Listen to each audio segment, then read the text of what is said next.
Entextualization. Entextualization. It's a notion that became widespread, so to speak, in the first half of the 90s.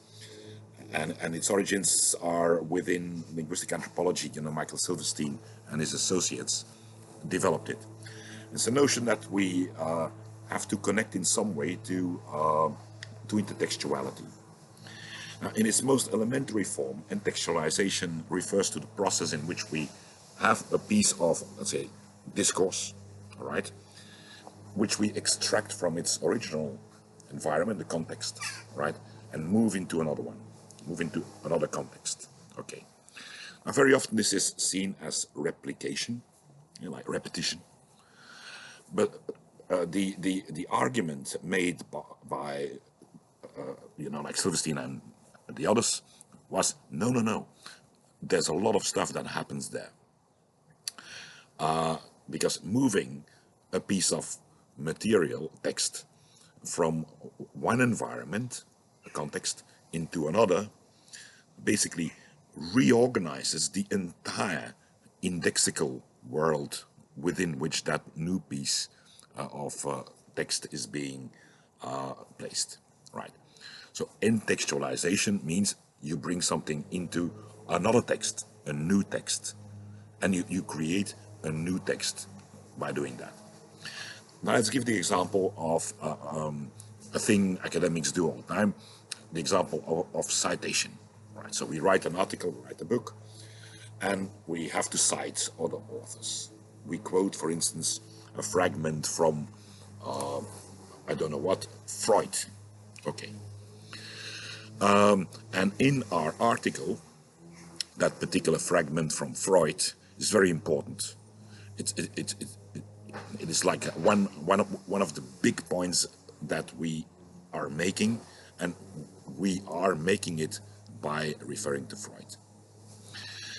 Now, if you go back to Freud's work, the thing that was so important for us might, in his work, just be a footnote, or just be a superficial remark of minor importance, okay? And then, well, here you see the work of entextualization. A relatively unimportant fragment from one text, due to being moved into another text, acquires a completely different meaning and value, right? It becomes very important, right? And this is where we see that repetition, right, is never really repetition.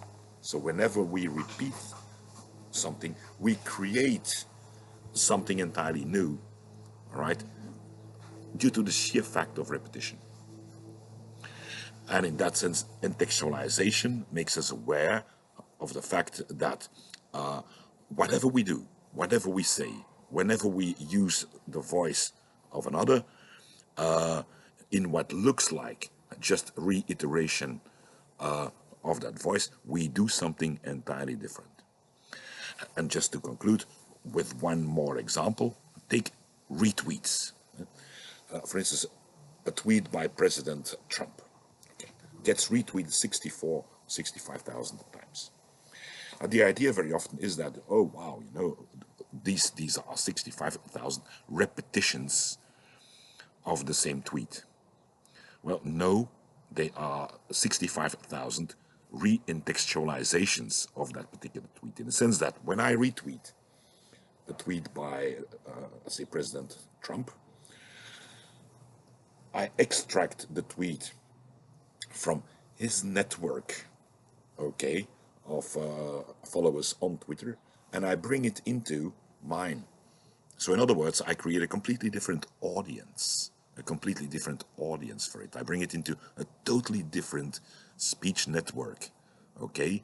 And while, of course, his tweet might be understood as good news, you know, for him and for a number of his followers, I may retweet it in a very critical way.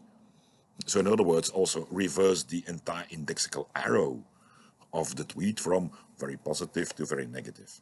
Okay, so retweeting, while it looks like a mere act of reiteration, of circulating exactly the same thing, No, it never is. It is changing the thing, okay? You change by repeating it, by retweeting it. You change it. It's in a new context. It's being re-entextualized.